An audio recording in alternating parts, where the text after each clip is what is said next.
नमस्कार। पॉलिटिक्स में आप सबों का स्वागत है। और आज हम पॉलिटिक्स में बात अमित शाह के बिहार के उस पॉलिटिक्स की करने जा रहे हैं जो पॉलिटिक्स बीजेपी को एक बार फिर से सत्ता से कोसों दूर कर दे तो कोई बड़ी बात नहीं होगी, क्योंकि जो कुछ भी हो रहा है और जो बातें दिख रही हैं वो यही है कि बीजेपी अहंकार में जीने लगा है। बीजेपी को जन भावनाओं का ख्याल नहीं रह गया है। बीजेपी उस संवैधानिक इंस्टीट्यूशन को भी बार बार चुनौती दे रहा है जो संवैधानिक इंस्टीट्यूशन संस्थान इनको ताकत देती है, पॉलिटिकल पार्टी को। हम बात उपेंद्र कुशवाहा और उपेंद्र कुशवाहा के बेटे मंत्री बने रहे, इसको लेकर जो अमित शाह सियासत कर रहे हैं बिहार में, चर्चा उसी पर आज होगी। राजनीति में कभी दो दो चार नहीं होता है, ये बात समझ लीजिए। सम्राट चौधरी पर नकेल रहे इसलिए हम उपेंद्र कुशवाहा को बनाए रखें। अगर सियासत की समझ अगर यही है, मतलब शाह की समझ यही है, तो ये भी तय मानिए कि सम्राट भी जाएंगे और उपेंद्र कुशवाहा भी जाएंगे, क्योंकि बिहार देख रहा है कि किस तरीके से एक बाप बेटा को बनाए रखने के लिए बीजेपी सिर्फ सुप्रीम कोर्ट के जजमेंट के साथ ही खिलवाड़ नहीं कर रहा है, अंगूठा भी दिखा रहा है। 2001 में सुप्रीम कोर्ट का जजमेंट है, यही पंजाब गवर्नमेंट को लेकर एक मंत्री जी थे जो 6 महीने तक मंत्री रहे, फिर हटे, फिर उसी विधानसभा के दौरान दूसरे लोग मुख्यमंत्री बने और फिर इनको मुख्यमंत्री बना दिया गया। तो पंजाब वाले मामले में सुप्रीम कोर्ट का जजमेंट था कि यह संविधान सहमत नहीं है। यह जानते हुए भी उपेंद्र कुशवाहा के बेटे को आप मंत्री बनाए रखे, और जब सुप्रीम कोर्ट का सवाल उठा तो आप राज्यपाल के द्वारा नॉमिनेट विधान परिषद से इस्तीफा ले लिया और उसके जगह पर उपेंद्र कुशवाहा के बेटे को विधान परिषद भेजने की तैयारी चल रही है। हालांकि इसमें भी कुछ लीगल प्रोसेस है कि सुप्रीम कोर्ट जहाँ सुनवाई चल रही है, बिहार सरकार को जवाब देना है। क्या बिहार सरकार ये जवाब देने की स्थिति में है? और अगर कहीं कोर्ट का कुछ एडवर्स, जिसकी उम्मीद कम ही है, कोर्ट अब वो कोर्ट थोड़ी रहा है, अगर एडवर्स फिर भी कुछ टिप्पणी कर दी तो फिर क्या होगा? इस उधेड़ बुन की वजह से इस्तीफा देने के 24 घंटे बाद भी अभी तक इस्तीफा के स्वीकृत होने की खबर नहीं आई है। खैर, सवाल वो नहीं है, सवाल उस राजनीति का है जिस राजनीति को अमित शाह बिहार में आगे बढ़ा रहे हैं। कुशवाहा बिहार की पॉलिटिक्स में अभी तक जो उसका चाल चरित्र चेहरा रहा है वो यही रहा है कि जहां उसका प्रत्याशी रहा है, जिस पार्टी से प्रत्याशी रहा है, कुशवाहा वोट उन्हीं को किया है। कहीं और दूसरे जगह कुशवाहा, हम समस्तीपुर जिला का फिर से हम अपने दर्शकों को उदाहरण देंगे कि विभूतिपुर में वामपंथी को कुशवाहा ने वोट किया,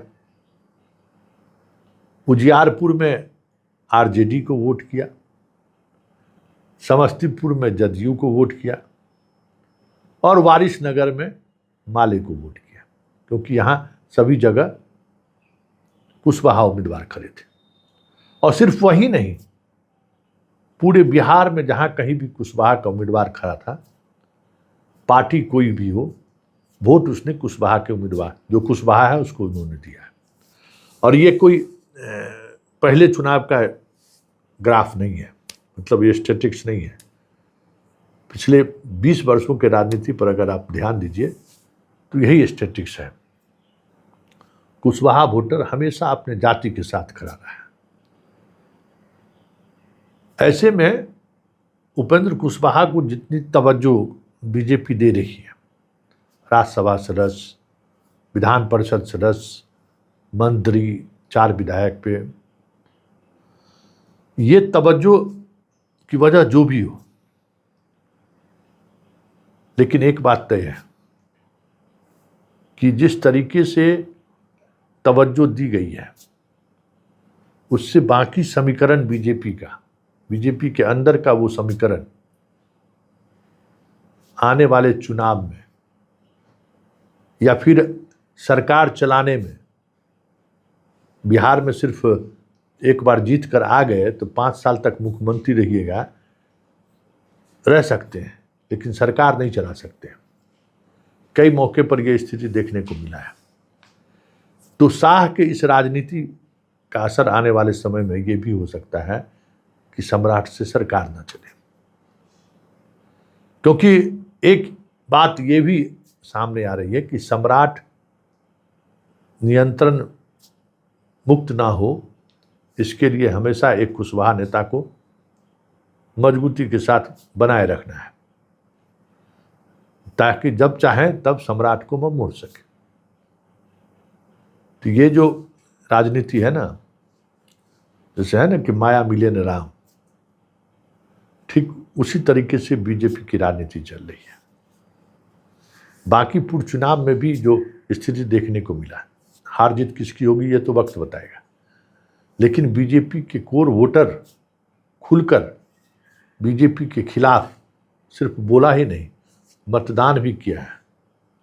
वो भी एक संकेत है कि बीजेपी के आने वाले समय में, बाकी पूर्व चुनाव जीत गए तो जीत गए, बिहार जीतना मुश्किल होगा तो कोई बड़ी बात नहीं होगी, क्योंकि बिहार जीतने के लिए जिस कॉम्बिनेशन की जरूरत है उस कॉम्बिनेशन को बीजेपी लगातार तोड़ते जा रही है। नीतीश कुमार के साथ रहते हुए भले 2029 तक आप सरकार चला लीजिए, 30 तक सरकार चला लीजिए, लेकिन 2029 के पार्लियामेंट इलेक्शन में ही अमित शाह के इन तमाम पॉलिटिकल निर्णय आत्मघाती साबित हो जाए तो कोई बड़ी बात नहीं होगी, क्योंकि कुशवाहा की पॉलिटिक्स बिहार में यादव की पॉलिटिक्स से कम खतरनाक नहीं है। जहां कुशवाहा है वहां समाज के सामने जो कहते हैं ना कि जिनसे समन्वय बिठाना बड़ा मुश्किल होता है, वैसे बिहार में कुछ कास्ट है ना कि भूमिहार के साथ समन्वय आप नहीं बिठा सकते हैं, यादव के साथ आप समन्वय नहीं बिठा सकते हैं। उसी तरीके से कुशवाहा के साथ भी आप समन्वय नहीं बना सकते। जहाँ कुशवाहा की आबादी है वहाँ चाहे पिछड़ा हो, चाहे अति पिछड़ा हो, चाहे सवर्ण हो, आमने सामने वाली स्थिति रहती है, खास करके मगध के इलाके में। और उत्तर बिहार के भी कुछ कंस्टिट्यूएंसीज हैं जहाँ सीधा सा फाइट रहता है। तो वो सारी चीज़ें आने वाले समय में आपको बदलते हुए दिख जाए तो कोई बड़ी बात नहीं होगी, क्योंकि हम एक बार फिर आपको कहते हैं कि जिस वजह से कुशवाहा को बीजेपी तवज्जो दे रही है और जिस स्तर पर तवज्जो दे रही है, अगले चुनाव में कुशवाहा भी साथ छोड़ दे तो कोई बड़ी बात नहीं होगी, और बाकी वोटर की तो बात ही छोड़ दीजिए। वैसे जो सरकार चल रही है ना, वो सरकार चलाने में भी आने वाले समय में, हालांकि लगातार मुश्किल हो रहा है सम्राट को सरकार चलाना, आने वाले समय में सरकार को चलाना और मुश्किल हो जाए तो ये भी कोई बड़ी बात नहीं।